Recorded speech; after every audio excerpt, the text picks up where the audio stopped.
Welcome to episode 340 of the DFO Rundown, presented by Bet365. Download the app today and use the promo code NATION, NATION, to get in on a huge range of markets. Whatever the moment, it's never ordinary at Bet365. And of course, it's Thanksgiving, and there'll be lots of prop bets today. The triple header in the NFL, no games for the NHL.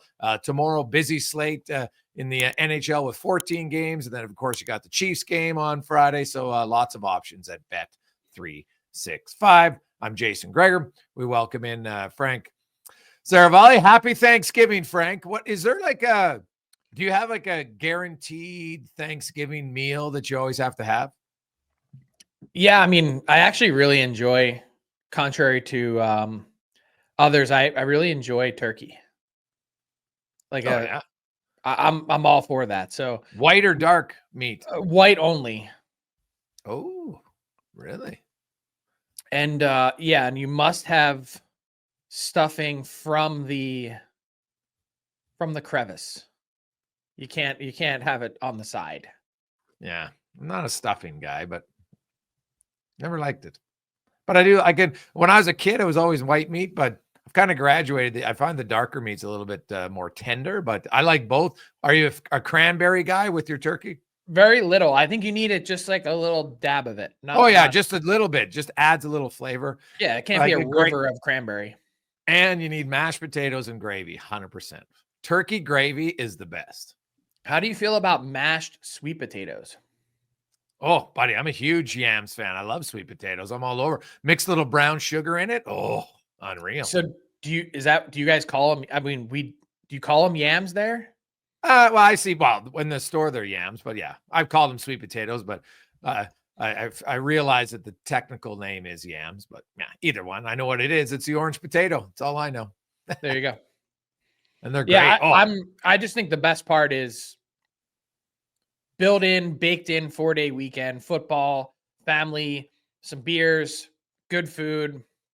Don't have to overdo it and get a chance to just take a minute and reflect.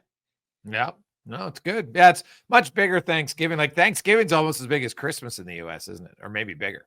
It's my favorite holiday of the year, and I'm not exaggerating. Like I like Christmas, I like Halloween, 4th of July, but for me, Thanksgiving is where it's at.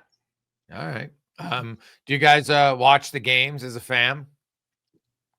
Yeah, it'll just be on. I think that's the best part is it's on all day. Like you'll glance at it, you'll sit down and watch for a drive or whatever it might be, but you're around the house, you're talking to people, doing whatever. Now, you guys are Eagles fans. Have the Eagles ever played since they added the third game? Have they ever played at night, or they must have played in Dallas a few times? Yeah, they've played in Dallas a few times. They've also played in Dallas on Christmas. Like there's been a bunch of holiday Eagles games. So yeah, okay. So like Detroit and Dallas, those fans got to be hyped, especially Detroit fans, because for years your team sucked, and now the Lions are legit good, one of the favorites. So all those years of them sucking and the opposition team eating the big the drumstick turkey with Madden. Now it's going to be the Lions, so that's probably good. The turducken? Yeah, is that what it's called? I don't even know, but well, that was happy the John Thanksgiving Madden thing. It was the turkey in the duck in the chicken. Turducken, and you eat all three meats at once, and they're all cooked together. Never had a turducken, but I wouldn't be opposed to trying it. I love all three of those meats, so put them together. I'm all over it. Mm-hmm. They're good. I've never done it. But that's what you would always talk about on air. Yeah. Okay. I don't know if anybody feels like next level Thanksgiving. Yeah, you'd have to have a pretty big stove to pull that off, I would think. So nice. NHL 15 games last night. There's lots going on. I guess the big news really that's coming up next week. The rosters will be due on Monday. They'll be announced next Wednesday for the 4 nations. And there are some interesting ones. Let's start in the U.S. and the blue line debate. Do you think it's a big debate? I do think it's a really big debate, and something that Team USA and their management staff is wrestling over is, what do we do with our third pair and extra defensemen? I think for all intents and purposes, Brock Faber is locked in. I think the whole right side of that defense is obviously locked in. McAvoy and Fox were already selected. Brock Faber as good as a lock. The real question is, and I think Jacob Slavin is as close to a lock as you can get for second pair left shot. Quinn Hughes also already selected on the left side. What do you do with your third pair left shot D and your seventh D?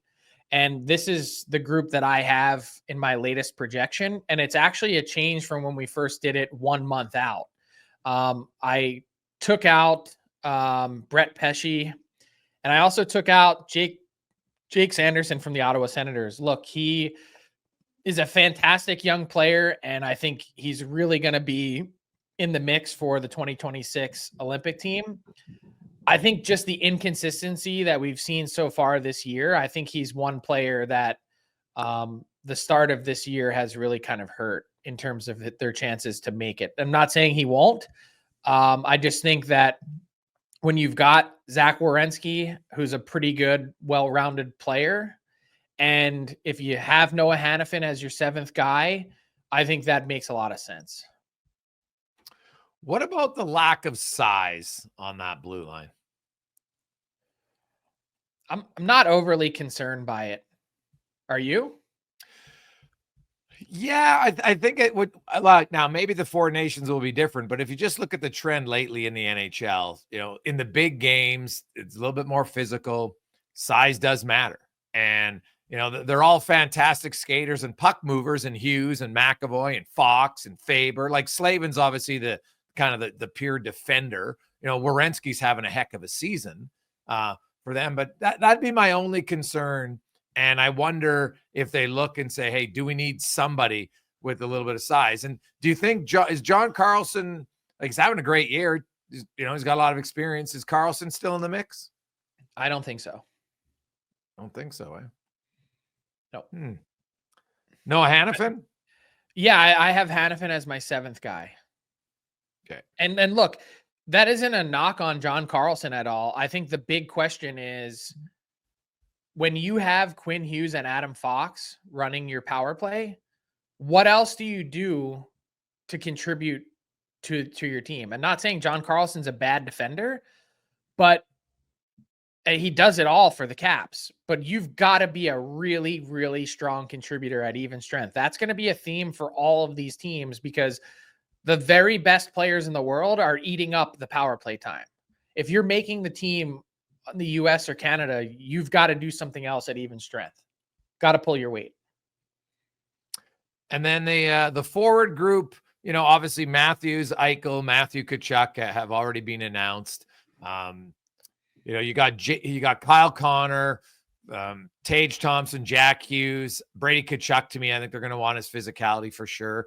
JT Miller. Then there's guys like Gensel, I'd have Boldy on my team. Trocheck's an unreal fourth line center.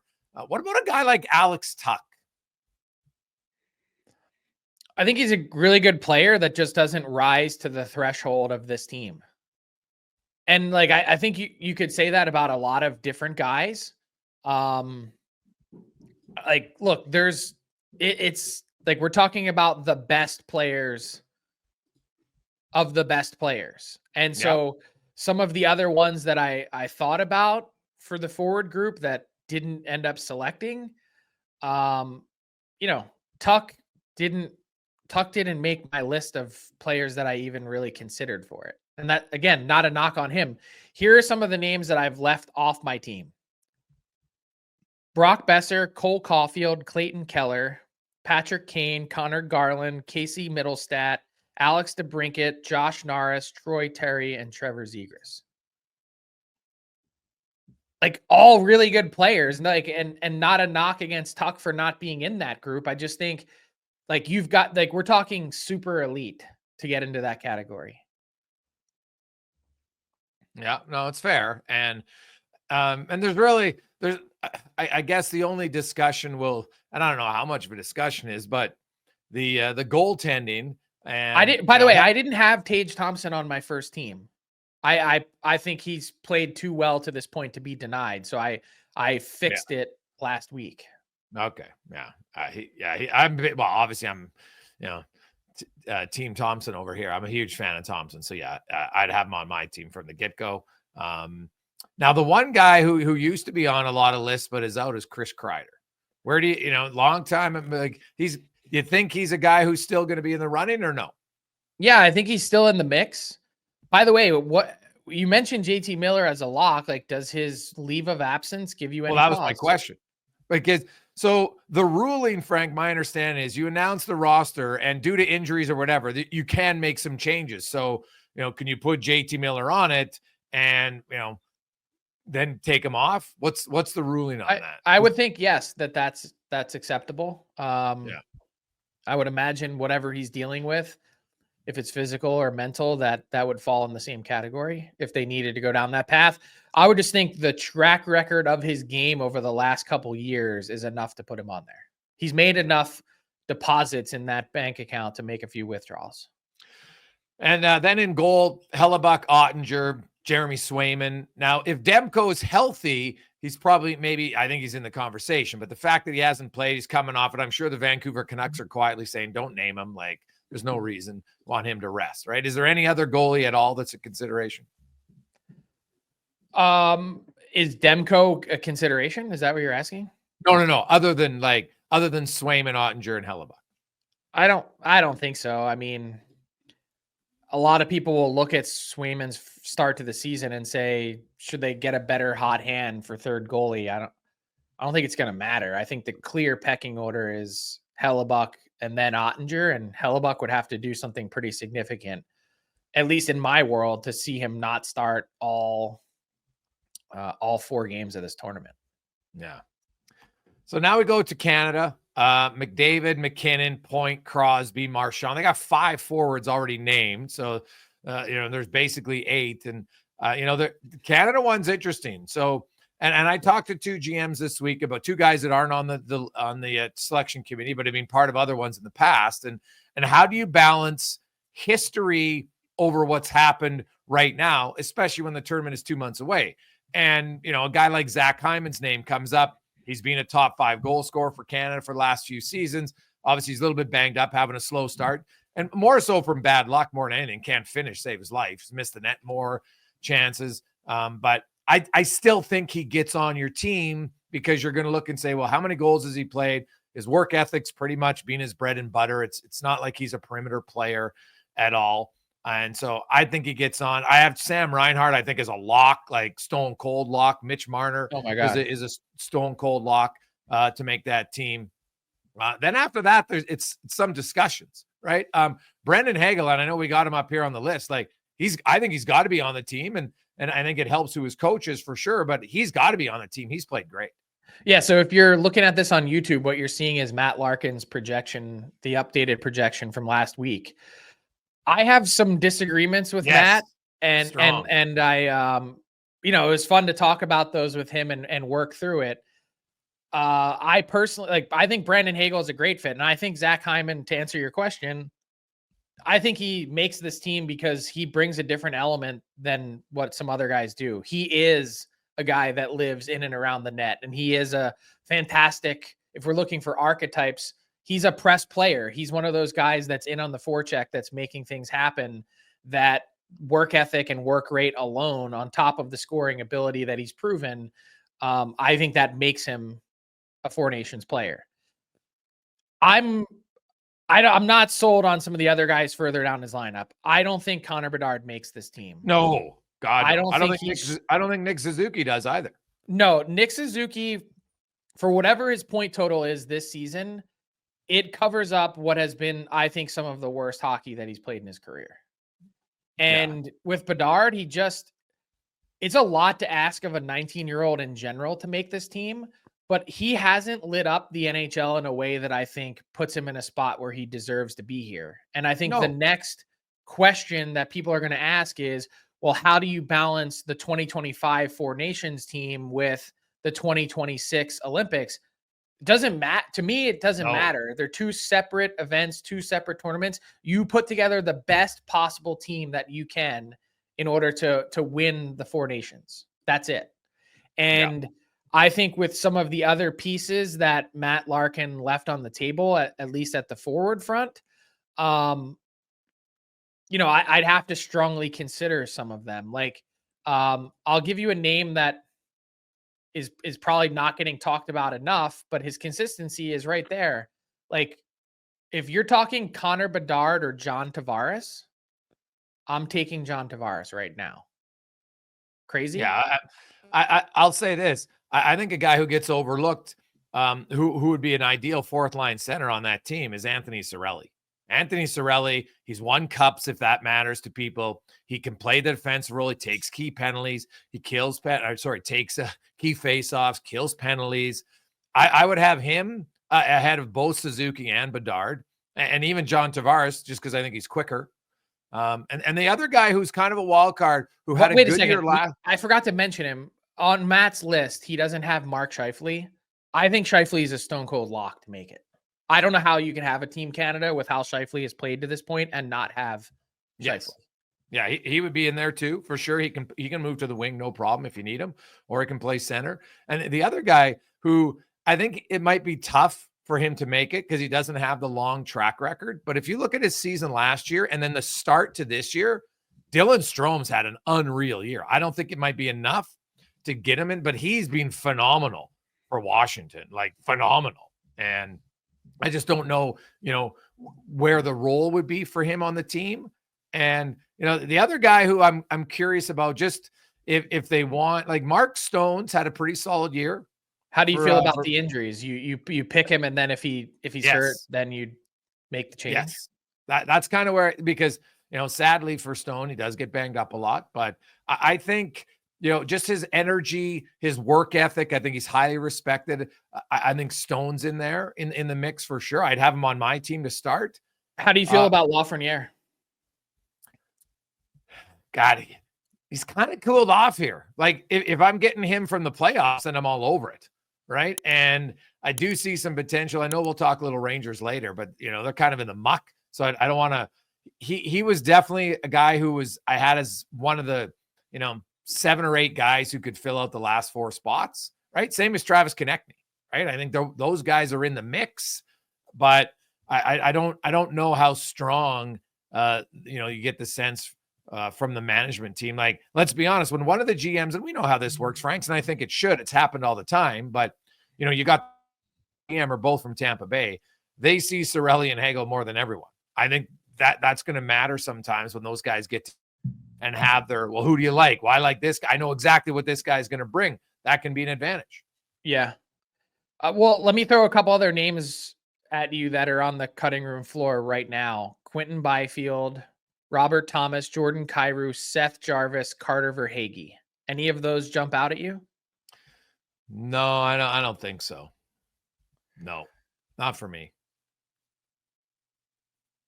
You're not tempted by Quentin Byfield's size or Carter Verhaeghe's compete? Well, see, if I was going to a guy from Florida, I might even look at Sam Bennett, but energy guy. But I like Verhaeghe.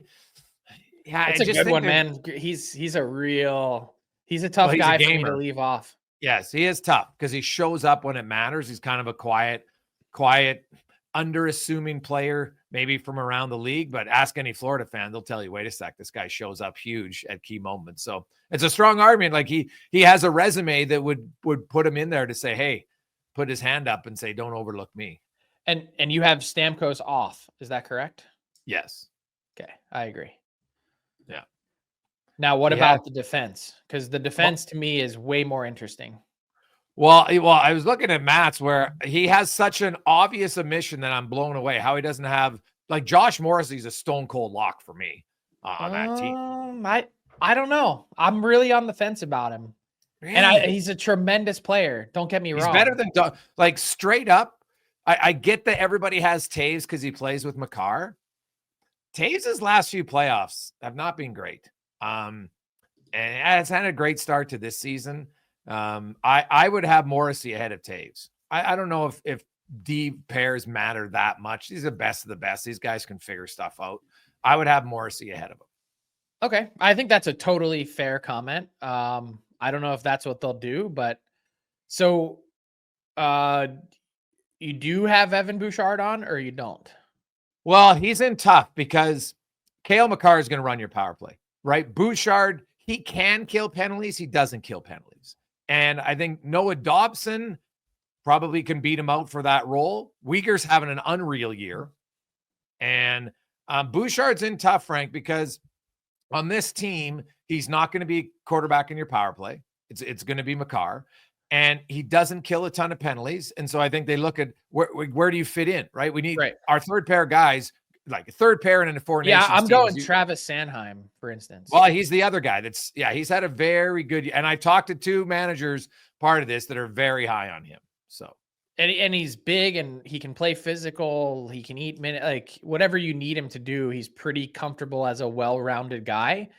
It's funny though. I don't have Uyghur on my team. And one thing that, Matt and I really went back and forth on, he had Shea Theodore at one point off of his team. I think you've got to have him on there. Oh, 100%.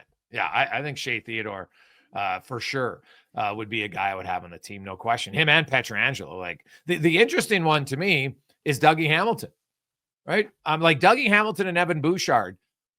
You know, they're not both going to be on the team. Right. I don't think that. Well, I guess technically they could. They could be, I guess, the third and fourth right shot D-men. And then they go with three lefties because as the number 7. But like Dougie Hamilton's had a really good year in New Jersey, too. So, but, you know, doesn't have a lot of, you know, playoff games. You know, Bouchard, I think the thing that they're going to stand out for Bouchard is his last 2 playoffs, when the games matter, he's really elevated his game. Right. Like he was phenomenal. He set a record last year in the playoffs for Edmonton, and he becomes a lot more assertive in the playoffs. And I got to think that they're going to take that in consideration. He's obviously an elite passer. And in this tournament, you know, getting guys who can move the puck, like obviously they're all very good at it, but he's among the best puck moving defensemen. So I think he's in the mix, but I don't think he's a lock. I think it's tough for that third pair right guy. Like Makar and Pietrangelo are clearly your top 2 righties. So this is going to shock you that I ask this, but did the last couple weeks before his concussion, did Darnell Nurse do anything to make you think that he should be in the mix? I think the body of work over the last 18 months would suggest no, and that would trump it. Like, but I do think that the last 2 weeks or so, he was playing the best hockey that he had played in a couple years. Oh, he was great last year in November, December, January, and then really struggled after the All-Star break the rest of the year. I actually talked to Nurse about, he seems like he's a lot more relaxed off of the ice, trying to enjoy the game. And he admitted, he goes, you know what, like I'm not a perfect player. And it goes like, you got to have fun. And he admitted that maybe he was a little bit wound too tight. When you look at it just from a pure athletic standpoint, big, can skate, carries the puck, can produce 5-on-5, kills penalties. His propensity for the big error, I think, is why you might not see him on this team. But I will say this, Frank, if Nurse continues to play this year all the way through and into the playoffs, he would put himself back in for next year. But I think his recent resume would not have him in consideration for this year.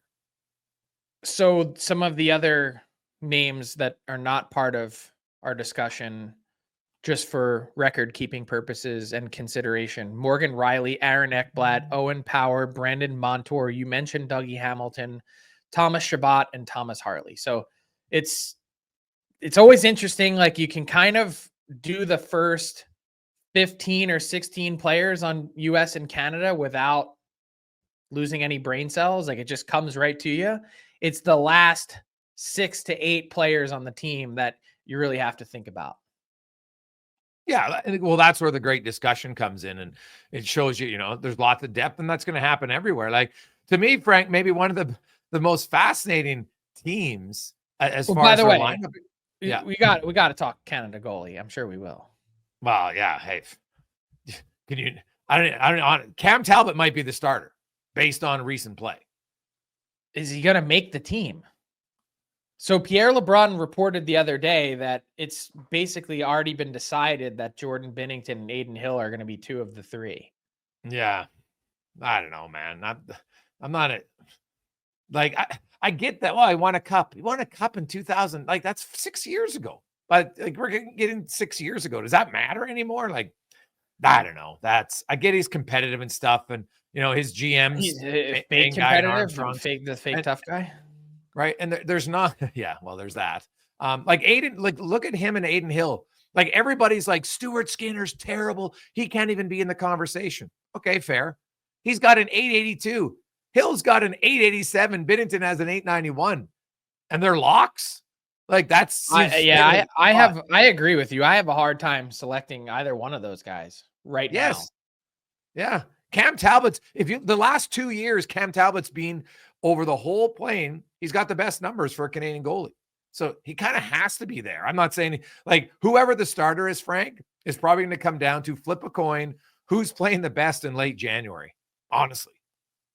And that's why I believe Canada made a petition to the NHL and the NHLPA leading up to this. Can we delay this a bit? Can we push back our selection? And they said, no, we've got a ton of marketing to do for this event. Yeah, you got to sell the jerseys and stuff. Yeah. It's tough to pull off. So, so me personally, I would go something like Logan Thompson. I don't know who's starting, but Logan Thompson and Cam Talbot and Marc-Andre Fleury.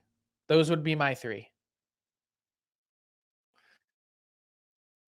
Well, Fleury is the interesting one because of how well he's played, his personality. It's a 4-game his style of game. He's 4-game tournament. That's all it is. Yep, max, right? So if you get to the final, so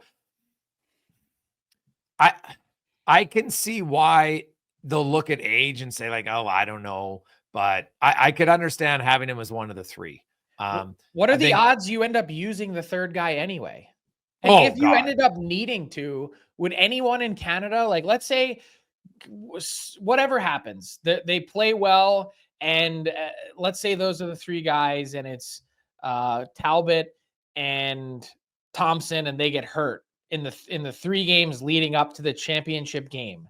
You've got a 1-game winner take all final. Is anyone in Canada nervous starting Marc-Andre Fleury? I wouldn't be. No. I'm going to say this, Frank, whichever 3 goalies get announced, and I've heard the same thing for a while that Binnington and Hill, and they're going to go off of the last few seasons, yada, yada, yada. And Binnington did actually have some pretty good years the last few years. No debate on that. That I think there will be lots of other goalies in January that are playing better than the 3 they announced. And that I think is their risk. They're like, okay, we're going to have to pick 3, got to make a decision and live with it. But there's no Connor Hellebuck here. Heck, there's no Jake Ottinger right now for Canada. There's no obvious stone cold locks, and it's all up in the air. But that's why, to me, I would have Cam Talbot as one of my 3 because he's been the most consistent for the last 2 years. Not saying he's the best, just being I'd want at least someone, because I don't think Canada is going to need their goalie to steal in the tournament. That's what I'll say. No, they just need them to not blow it up. Yes, exactly. And I don't think they will based on the talent that they have on their roster anyway. I'm not saying it's going to make or break them. I just think that they're probably good enough with their forwards and defense that just have someone mildly competent. Yeah. Quickly, let's go over to the Sweden's team. I wonder if they're regretting naming Erik Karlsson originally, because right now I don't think he'd be on the team the way he's played. So he's on the team. Hedman, Forsling, and Karlsson are 3 of their named defensemen. Rasmus Dahlin, Rasmus Andersson, Matthias Ekholm. The Swedes got some good defensemen. And who won't make it, but it's had a really good season in Washington. But I look at the Swedish defense, man, and the projected at Daily Faceoff is Hedman, Forsling, Karlsson, then Dahlin, Anderson, Ekholm, and Lindholm. Do you have anyone else you think can get in the mix? Not really.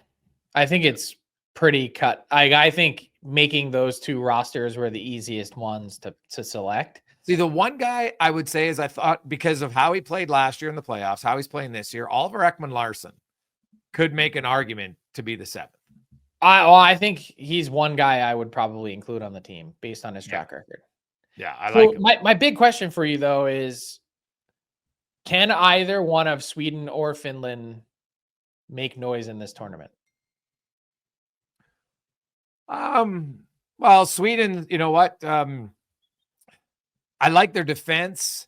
do they have the scoring guys to match, right? That to me is the question for Sweden. Well, really, and Finland. So in a one game, Frank, anything can happen in one game. So I'll say, yeah, they could keep it close for sure. Finland always shows up in these tournaments, man, always. So I can't count out the Finns in one game. Like you look at the lots of years, they don't have the most talent in these tournaments, and they always find themselves like not necessarily in the gold or silver, like usually in the bronze, and there's only 4 teams, but I can't count out the Finns just because they always seem to be scrappy. I think it's really clear that Finland has the 4th best roster on paper. On paper, probably fair, yeah. So give me based on what we just talked about. How would you rank the perceived strengths of these teams 1 through 4? Well, I think Canada has the best high end, so I would say Canada's 1, US 2, Sweden, Finland. Okay. I think it's a toss up. I think the US defense is. I love Cale Makar. I think the U.S. defense is better than Canada's defense. That's my. Oh, see, I disagree. I think they're too small, and I don't know if they have a lot of defenders in this tournament. That's what we'll see. They're great skaters. They could all move the puck. I don't know if they've got there's no Pietrangelo on that team for sure. Mean, big, long. I think that matters. Yeah. Okay. We'll see. That's what makes this so fun. Hey, I wish the final was a best of 3, whoever was in it. I get why it isn't, but I'd like to see more, because in one game, Frank, one unlucky bounce, whatever. It's like, okay, we're better for today. Like I always liked it when they had the best of 3 final. I always felt that was better. Either way, I think it's going to be electric. Oh, I can't wait. If we get 2 cracks at US Canada, so good. Well, Sweden, Finland, man, like that's a huge rivalry. Like those 2 countries are going to be all over themselves. Like I look at Finland and honestly, Finland, Sweden, like that Barkov, Rantanen top line in Finland for them. Like I like that line better than any Swedish line, right? Like Forsberg, Pettersson, and Nylander. Like maybe that's your top line. I would still take Rantanen and Barkov. Rupe Hintz. Like I like this Sebastian Aho. I really like the Finns' top 3 centers. All right. And I wonder, do they move Sebastian Aho to the wing to play in your top 6? Maybe. Right. Because I think there's an argument to do it. Right. But those 3 are pretty damn good. Like I think Rupe Hintz is highly underrated. So I would agree. Or underappreciated maybe is a better word. So yeah, we won't have a pod on Monday, but rosters are due to be submitted on Monday and full rosters announced on Wednesday. Do you have a name that won't be on the list that will cause the most what is happening from whether US or Canada or Sweden or Finland? Oh, I think there's going to be some people concerned and are curious with Connor Bedard not making it. I don't see how he can. I don't even think that's... But particularly in Chicago, I mean, and we can talk about his season and how it's unfolded. And man, did it feel like a huge sigh of relief for him on Wednesday night to get back on the score sheet. But it's kind of really rare when you go back in history and you look at the number 1 overall picks that were going into it, generational and or decided franchise players that have had kind of a sustained slump like this in their sophomore season. I'm not saying that means anything or that you can point to it, but maybe the closest comparable is Nathan MacKinnon, but it took him a little while to get going, 4 seasons. But I think it's really interesting what we've seen from Bedard and what does any of this mean moving forward. I think I said it. I tried to tell everybody, like when people were trying to compare him to Connor McDavid, it was grossly unfair. Like they're very different players. Number 1, and it's hard to compare anybody McDavid just because McDavid might literally be the best player that the game has ever seen, and I'm not exaggerating. Yeah, no. Although fair. I do have a hot take on that. That at least for the last number of weeks, Nathan MacKinnon has been the best player in the world. And I don't think it's been very close. McKinnon's been really good. Yeah. How close is MacKinnon to taking the mantle from McDavid? Well, that's a great question. McDavid was banged up early. Now he's come on late. People are just going to look back at what he did in the playoffs last year and say, meh, we probably need to see more before anybody can take that. Right. Like he's still like best player today. If you look at their past few years, McKinnon's getting closer, but I think it's very close right now. Yeah. I thought McDavid kind of elevated it in the playoffs last year. And he just said, okay, here we go. But like that leads the question. I wonder how many shifts we'll see McKinnon and McDavid together. To me, that would be unbelievable. It'd be the fastest line of history. I don't even care who's the third player. I would love to see a few shifts of McKinnon and McDavid together. They're so different too. It's speed, but speed in two totally different ways. Totally different. Yes. McKinnon's just a power horse and McDavid's just smooth and almost glides on the ice. I don't even know if it would work. I think it would for a few shifts, man. Both. I'm not saying don't try it. I'm just saying, in theory, is it possible that those two things just don't go together? I don't know. Look at when smart, great players. Look at Lemieux and Gretzky when they played together. It was ridiculous. Yeah, maybe that's dumb that I said that. Yeah. I'd want to see it, man. I just want to see it. We all want to see it. I'm just saying, like, when you put two sports cars next to each other, like, doesn't mean they always go well together. Yeah. No, fair. But I think Bedard, it's like two people in the house that both want to talk. Yeah. That doesn't always work. Maybe. I don't know. I will say this about Bedard. I thought the hype train was a little too much. And he didn't ask for it. This family is super humble, but I tried to calm it down a lot and say, guys, like pump the brakes on the Connor Bedard, 50 goals as a rookie, 100 points. I'm like, guys, 100 points is hard. Like there's lots of great players don't get 100 points right away, especially in their second years. And McKinnon's a prime example of it. And, there's many other ones. So I think Bedard will be good in the road. I think this is his first time, Frank, he's ever had any real adversity in hockey, and he'll be better for it. But that to me is the biggest challenge for lots of players who've never had any. You dominate the whole time. He's never gone this long without scoring. He's probably losing his marbles. He's looked so frustrated. That's been the part that's been tough to sort out. Yeah. And you got to realize, man, the NHL is super hard and I'm still a great player, but I'm not going to score at the level I did in junior. It's not going to happen. So you find ways to contribute elsewhere. And guess what? He lost his confidence for a bit, got frustrated. Welcome to the NHL, because every player's done it. Yeah, I know we're going to get to Tyler, but one last thing, since we're talking about it, got to give some love to Macklin Celebrini, who's been like a dog on a bone. Yeah.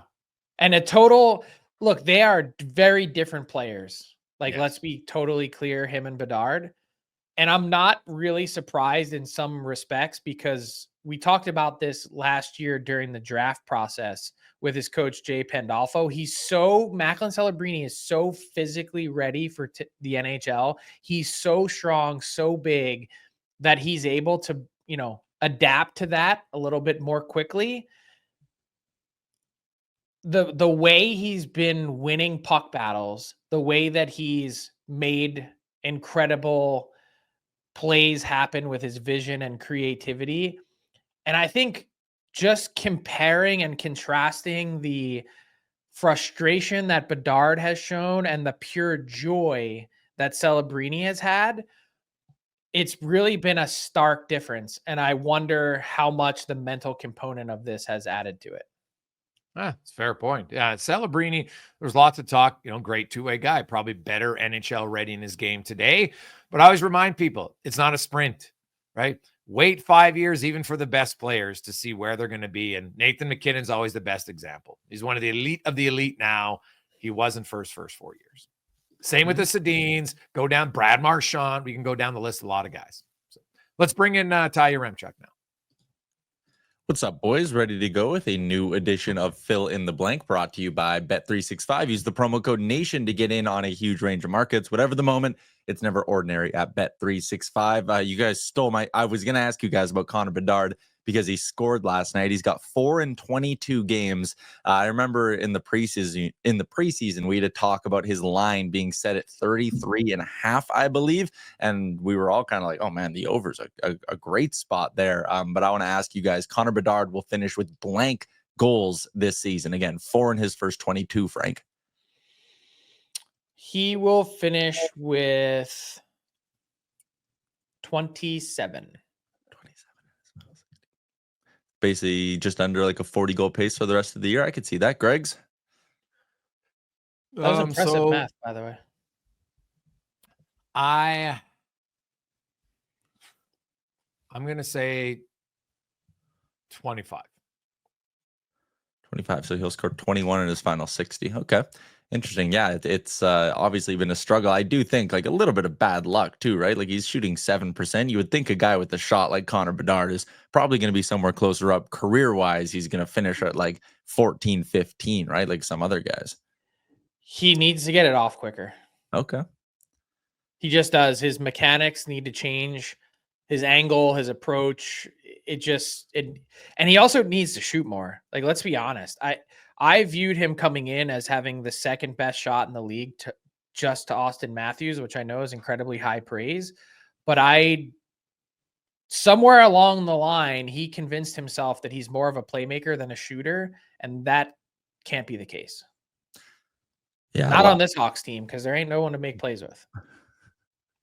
That's fair. Last year, he had 206 shots in 68 games. So, I mean, you're looking at basically right on 3 shots a game. This year, 57 and 22. So it's gone down a little bit. But yeah, that's a guy like you look at Pasternak and McKinnon and Matthews, they're routinely getting, 4 or 5 shots on goal in a game. Bedard hasn't done that this season. Bedard hasn't done that since all the way back on November 6th was the last time he had more than three or more shots in a hockey game.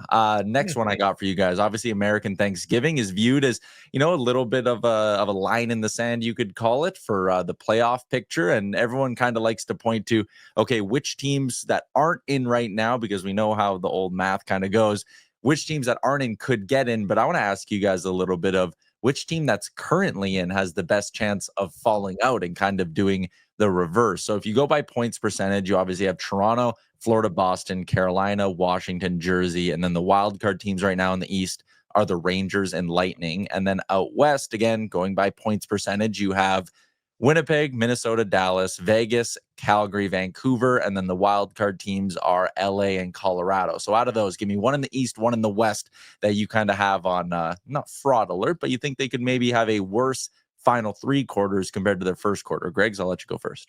Well, if we're going off points percentage, technically Buffalo's in and Boston is out right now. As Buffalo's 523 and Boston's 521. So Buffalo would be the easy answer for a guy who's in, who I think could come out. But one team in the East that and we'll get into them near. I'm kind of fascinated. They're a little bit of free fall. There's trade rumors, but I'll still say, like, I don't think fraud, but honestly, I can't pick any of the top 7. So I'm going to get Buffalo. It's the lazy pick, but I think those top 7 teams, Carolina, Washington, New Jersey, Toronto, New York, Florida, and Tampa, I think they're all playoff teams. So what about in the West? Well, Calgary. Calgary's, what are they, 609? And I know Frankie picked them the other day to make it, but I'm not buying it. It's hard to make the playoffs when you can't score. Yeah. Frank, you got those are kind of the 2, I think, clear ones. Is there anyone else maybe a little off the board that you're looking at and raising an eyebrow? Yeah, I had the Tampa Bay Lightning out before the season started, and I know they've scored. I know that Vasilevsky has been pretty good. They are on pace for, just doing the math, 94 points, which would be their lowest. I said before they were in the 98-ish point range, and I thought that they'd take a little bit of a dip. I think the Lightning are ripe. I think it's going to be a dogfight the rest of the way for that team to make it. Will I be surprised if they make it? Absolutely not. But I think you have to at least allow for the possibility. And in the West, I'm going to say the LA Kings. They're another team that I think probably started better than a lot of people anticipated, particularly without Drew Doughty. Will their goaltending hold up is a fair question to ask. Mm-hmm. Yeah, that's totally fair. Last one I got for you guys. You touched on the New York Rangers. Obviously, a lot of trade speculation with them over the last kind of 4 or 5 days here. Your question is, there is a blank % chance that the Rangers move a big name in season. Frank? I'm going to say 25%. I think part of their discussion point, when you send out a memo to all 31 other teams, you know that that's on the internet within the hour. If you're lucky, it lasts the whole hour. Yeah. So when you name 2 players specifically, that kind of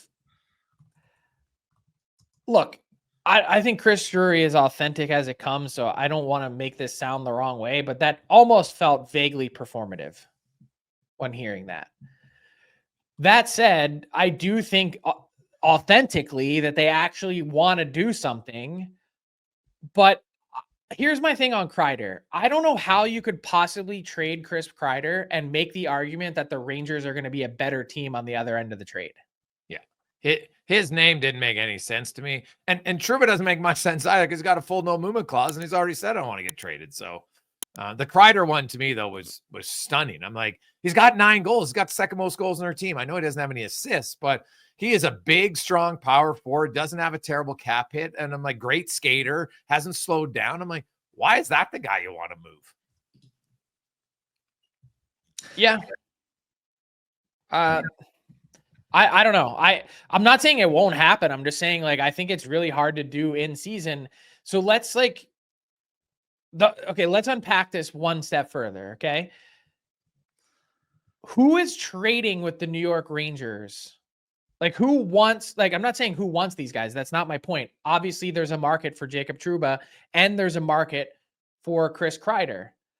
But if another playoff bound team is trading for these players to get better, who are you plucking off of their roster to get in return? I think it's a very difficult deal to make, because this is one of the really, and I talked about this on Tyler's show yesterday, there's a really tough dynamic that exists in the NHL's trade market. You're in one camp or the other. You're either going down or you're going up. You're getting better or you're getting worse. You're taking futures or you're taking right now. The middle part of that, 2 teams that are both looking to get better, those teams don't make deals with each other. They just don't. That's not how it works. So I think until that changes, until we see more like Bowen Byram for Casey Middlestat deals, which like make your head explode in an awesome way, I just don't know how much it's going to change.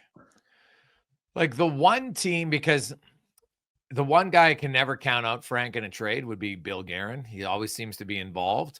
And you don't say, okay, well, who could Minnesota deal if you're looking, player for player? Well, they're obviously not trading Boldy. He's younger and he's a really good young player. I don't like Matt Zuccarello. Signed long term. Yes. Faber, like, I don't think Zuccarello no, like has interest. Like they don't really have guys. Because I think Bill Guerin loves big guys who can move, got a little physicality, a little bite to their game. So you're right. I think it's a valid question when you go and look at all these teams to say, well, who would it be? Right. And now he has a limited no trade clause. I think it's 15 teams. So that plays a factor too. But yeah, the Krieder one, I'm gonna sell on it being a big name player, but I do think the Rangers will try to shake it up here. Fair. All right, there you go, boys. That is a wrap on this week's edition of Fill in the Blank, brought to you by Bet365. Jason Gregor, Frank Saravalli with you here on the rundown, and we get to the last half. Always brought to you by Fountain Tire, where hey, up until December 14th, you can save $225 on a select 4 tires, including Goodyear at Fountain Tire, because they specialize not only in tires, but also in auto service. They'll treat your vehicle like it's their vehicle. Book an appointment today, fountaintire.com. And, Frank, we were talking about the Rangers there, and we can continue on it. Like, I'm with you on it. It seemed odd timing to say, hey, maybe let's try to ruffle the feathers a little bit of our group, to try to get guys uncomfortable more than anything else. Because Jacob Trouba, like, let's be honest, if you're trading him, you're going to have to eat close to, at least 3 million of the 8 million left for this year and next year, I would think. I don't think so. Not that much. Not that much. I think he's got way more value than the general public thinks. Okay. And it's just it's not like there's not 5 years left on his deal. There's not that much to get through. And the cap's going up. I really don't think it's a problematic deal to trade. Okay. And I think they could actually get some value in return. Do you think he would be more open now? I don't know. No, I really don't. We know the story about his wife's residency being up in New York at the end of this season. I can't begin to put my head in Jacob Trouba's world. No. And frankly, I think it's unfair. Like, you earned the clause. The team gave it to you. There's nothing wrong with you flexing your muscles if that's what you want to do. Like, if we truly mean the things that we say, family comes first or all those things, then you actually have to live by it. Yes. Oh, I love the fact that he stood up and just said, hey, this is why I have the no movement clause. I'm supporting my wife. I thought that was it was a great message. I loved it. And so any Ranger fan, anybody in the Rangers organization, well, no, we want it. But I don't think that's actually how it played out. Like, I think the reality of the situation and what was written about or talked about ended up being a bit overblown. I don't think Jacob Trouba ever blocked a situation because of his wife's, residence. So he just blocked it because he didn't want to go to I don't think he actually blocked anything at all. I don't know that they ever went to him and said, would you consider moving? I don't think he stood in their way at all. I just think that was overblown. I don't think the Rangers ever got to that point. That's just what I was told. Okay. So they were never really close to making a deal for him.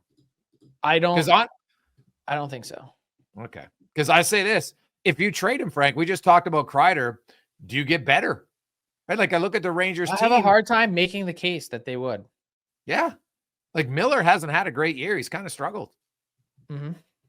So before we wrap, I just wanted to kind of, it's Thanksgiving and it always gives you a chance to reflect. And I think I've kind of been thrown through a loop thinking about the state of hockey since this changing NCAA legislation. And it's not just because of junior hockey. It really got me thinking more along the lines of where are we going and what are we doing?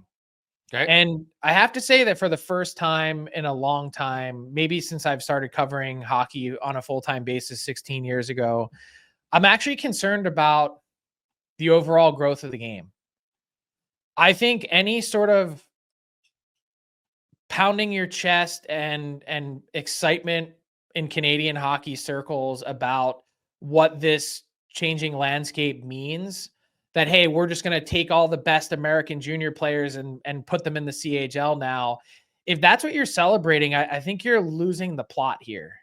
I think in a lot of ways, Canada is tapped out, and we cannot as a sport continue to rely on just the Canadian ecosystem to prop up the rest of the sport. Like, if we're going to truly have authentic, organic growth in the US or in the sport in general, it needs to come from the US. I think I wrote a really long form think piece today on Daily Faceoff as part of Thanksgiving. I gave a ton of numbers. Jay, do you know that in the last 10 seasons among male players, so boys from 6U to 18U, that youth hockey registration in Canada is down 12%? Oh, yeah. No, I knew that. There's 50,000 fewer players playing hockey that are boys this year in the US and Canada compared to 10 years ago. 50,000 fewer players. It's way too expensive. Well, it's not just that it's too expensive. There's not enough ice. We don't have enough facilities. We can give away all the free equipment we want. We don't have enough rinks to support this. And the rinks that we do have, there's way too much of a push for elite hockey players. It's all AAA because it's so much easier to get 250 AAA players that are willing to pay $12,000 a year versus 600 house league players that might only pay $1,500 a year. The business model is off. The Canadian junior landscape is off. We need to unify the junior leagues. I'm simplifying my rant, But I laid out all the numbers and a ton of thoughts. I think this game is in way more perilous shape than I ever realized. And I think it's time that we have a larger, more uncomfortable conversation. Dude, I'd be all over it, man. I see it all the time. There's way too much pressure on young kids at an early age, and associations. They get their, top 2 in U9, and these are the kids now that are going to be the idiotic developing sport. It's been proven. All the numbers back it up. And not every arena facility has to be state of the art that cost $1 gazillion. Build some shells that are just for practice rinks, because that's how kids get better. Not everything has to have a workout beside it. Be smart and just build shells. At least in Canada, I don't know if they build, if you know what a shell is, Frank, just a very simple, you don't have a lot of stands in there. It's just a practice facility. That's all it is. And you know what? You can use it way more often. I'm wholeheartedly with you. Get more kids on the outdoor rinks. That's always been a great way. Let them have some fun. But there's way too much pressure at young age, and the cost has gone through the roof. It's lunacy, because you now have a lot of leagues at the younger ages, and they're doing it for profit. They're making money off of people. U.S. traveling teams are ridiculous, Frank. What some of these kids and parents pay for their kids to travel. It's mind-blowing to me. I think a lot needs to change. I think grassroots, NHL, junior hockey, I think we need to have a larger conversation, because I think it's passing us by, and I don't know that we realize it. Buddy, we should do this when we do a whole pod about it. I'm all over it. So happy Thanksgiving. Have a great weekend, everybody. And we'll be back next week. Enjoy the Monday off, Frankie. That's the rundown, brought to you by Bet365 and Fountain Tire. What's up, hockey fans? If you enjoyed that video, then you need to be hitting the subscribe button right here at Daily Faceoff. Exclusive interviews and analysis from our hockey insider Frank Saravalli, fantasy updates from Brock Sagan, and a daily live show at noon Eastern, Monday through Friday. You don't want to miss any of the fantastic content, so hit that subscribe button.